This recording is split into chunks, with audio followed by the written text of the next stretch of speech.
Recently, a brand new Planet of the Apes movie came out, called Kingdom of the Planet of the Apes. But did you know that this is the 10th Planet of the Apes movie to have come out since the first one released way back in 1968? Well, I guess there's a chance that some of you are nerdy enough about movies to have known that, sure, but how many of you know how many Planet of the Apes games there have been? Anyone? Nah, I didn't think so, because aside from one that's more of a DLC spin-off than a game, they've all been either bad, boring, broken, or basically, bun-finished? So join me, Eurogamer's Ian Higton, as I take you on a journey through the hairy history of 6 official Planet of the Apes games that you've probably never heard of. No, not that one, that's Super Monkey Ball! Although I'm technically going through these games from oldest to newest, Revenge of the Apes for the Atari 2600 here wasn't actually released until 2003. Development began on Revenge in 1983, but back then it was simply called Planet of the Apes, so I guess Revenge is an apt title now, what with it coming back from the dead to punish us with its unbelievably bananas gameplay and all. Thanks to 20th Century Fox closing down its video game division shortly after the great video game crash of 1983, development on Planet of the Apes was never completed, and instead the prototype was popped into a box that was wrongly labelled Alligator People. There it stayed until it was rediscovered and re-identified in 2002, and then, after a little bit of extra programming, in 2003 the prototype was released to the public in a playable form, although its name had to be changed to Revenge of the Apes in order to avoid copyright issues. As Revenge of the Apes is based on the original film, you play as the hero of that movie, Colonel George Taylor, although you wouldn't really know that by looking at his picture on the Game Over screen. This slack-skinned prisoner looks more like Darth Sidious than Charlton Heston as far as I'm concerned. Well, 1968 Charlton Heston anyway. I'm home. 76-year-old gun-nut Charlton Heston, on the other hand, well, he certainly bears a striking resemblance to that melty-faced mugshot. From my cold, dead hands. Jesus Christ, it's just a gun, mate. It's not going to kiss you. Anyway, that was a fun tangent. Now, where was I? Oh yes, the gameplay in Revenge is so rudimentary and simple that I completed the whole thing in about 3 minutes. All I had to do was avoid the 3 types of enemies, chimps, orangutans and gorillas, and move ever downwards through 4 different areas, until I suddenly and unexpectedly stumbled across this blocky depiction of the Statue of Liberty. Wait, hold on. Had the developer not even seen the film before they drew this? The Statue of Liberty shown during that utterly iconic end scene of the first movie is like 60% buried in the sand, and this is showing the full thing. What gives? Well, it turns out that this full Liberty ending was added in 2003 as a replacement for the original ending, because the developers who were restoring the game at the time thought that the first ending was a bit naff. But wait! Because you can still see a few brief flashes of the original ending in here just after you leave the new ending. And if I slow it right down, this one actually shows the Statue of Liberty buried up to her neck in the sand, torch held aloft on the left-hand side of her head. Well, okay, sure, this actually looks more like a man with his head on fire punching a 3-eyed cat in the face, so I can see why perhaps the new developers felt the need to change it, but hey, at least this depiction is film accurate. Kind of. It wasn't just the 1983 Planet of the Apes game that had a lot of problems with delays though. In 2001, Ubisoft published 4 new Planet of the Apes games that were sort of, almost, but not really based on Tim Burton's 2001 Planet of the Apes reboot that starred Mark Wahlberg. You see, production on both the movie and the games began in 1998, but due to massive delays with the movie and a bunch of rewrites, the developers of the games didn't have a movie script to follow, and as such, had to just work with what they had, and this resulted in movie tie-ins that have almost no ties to the movies that they were tying into. Ties. The side-scrolling Game Boy Advance and Game Boy Color versions were developed by Taurus Games, and instead of copying the as-then non-existent story of the reboot, that studio decided to follow the plot of the original movie and its sequel from 1970, Beneath the Planet of the Apes. Here, players were given the role of John Brent from Beneath, although for some reason he was renamed to Ben in the game, and it starts with a little comic book-style introduction that apes Taylor's monologue from the first film. In this game, however, Ben is here to track Taylor down, and he does this by platforming, knifing snakes, shooting apes, and occasionally scooting across the floor like a dog with an itchy bumhole. Graphically, the rotoscoped animations for the player and the apes are pretty smooth and impressive. However, the gameplay is super basic, it controls like ass, and getting sent back to the very beginning of the level every time you die gets old fast. This is the Game Boy Advance version of the game, by the way. The Game Boy Color version here follows the same story of Ben's search for Taylor, and while the level layouts do change a bit due to the limitations of the platform, the animation of the player character, again, is still nice and fluid. Interestingly, these versions of the Planet of the Apes do accurately portray the buried Statue of Liberty, but Ben's reaction when he finds it around 2/3 into the game is nowhere near as memorable as Taylor's anguished cries from the original movie. The Statue of Liberty! I've been on Earth all along. How did this happen? Apes ruling the planet? I must find Taylor. He will explain all this. The notebook says that I'll need to follow the path through the mountain. Yep, definitely no chills down the spine from that one.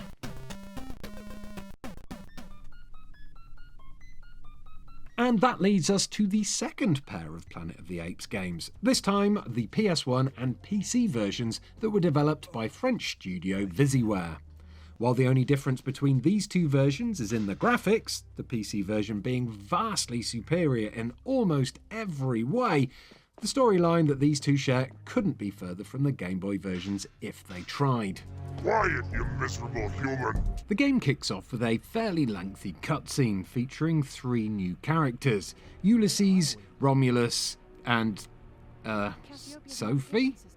Oh my god, Sophie, what on earth is going on with your spacesuit?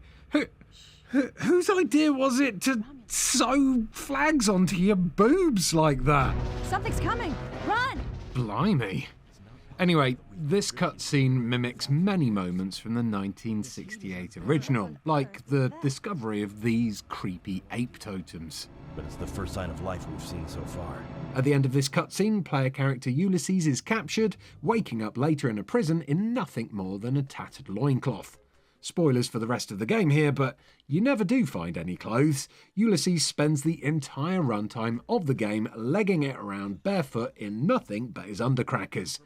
Even in the ending cutscene where he's talking to the High Council of Apes in the Palace of the Apes, he's got his perky little neep-norps on show.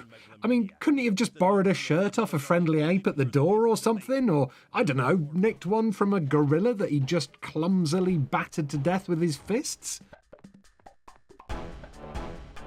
During the early stages of the game, you'd be forgiven for thinking that this was a fairly loose interpretation of the OG film, seeing as it features well-known characters like Dr. Zaius and Dr. Zira, but it soon goes completely off the rails when Ulysses finds a tunnel to the centre of the Earth and discovers that a colony of ape-apocalypse-avoiding humans have been living down there in an underground city called the Ark for countless generations. Damn you all to hell! During that time, the humans developed psychic powers and evolved into these weird, bold, scuba suit-wearing, baby-faced religious nutjobs who believe that Ulysses is their messiah, and the catalyst for them to finally emerge from the underground to reclaim the Earth from its monkey overlords. Oh!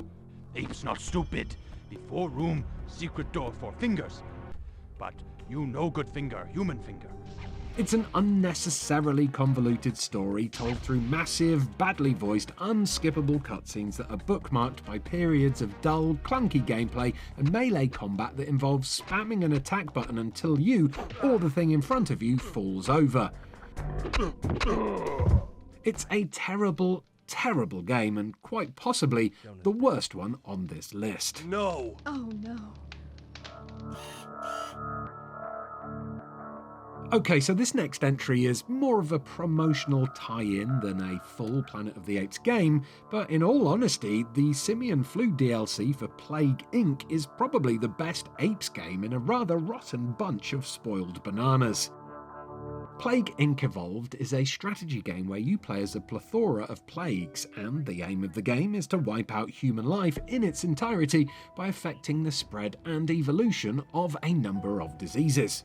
Modify these diseases enough and then you can sit back and watch as the numbers of people pooping themselves to death rapidly rises while the virus spreads uncontrollably across the globe.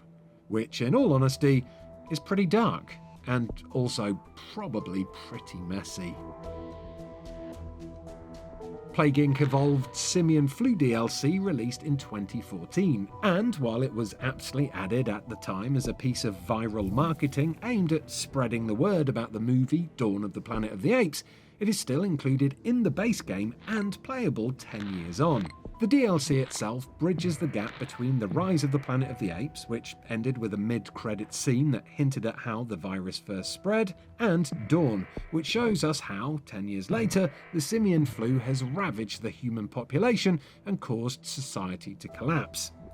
The aim of the Simian Flu DLC then is to make that happen by altering the virus's DNA and making it contagious enough to wipe out humanity and usher in a new age of intelligent apes, before those pesky scientists can work out a cure. What's interesting about this cheery tie-in, however, is that unlike the rest of the game, you're not just altering the negative effects that the virus has on humans.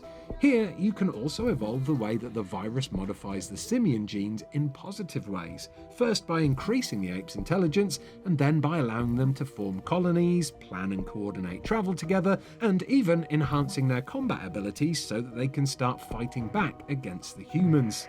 This DLC is tough though, even on the easiest setting, so don't be surprised if, on your first try at least, those pesky humans get the upper hand and develop a cure for the plague before the apes can seize the day and take over the world.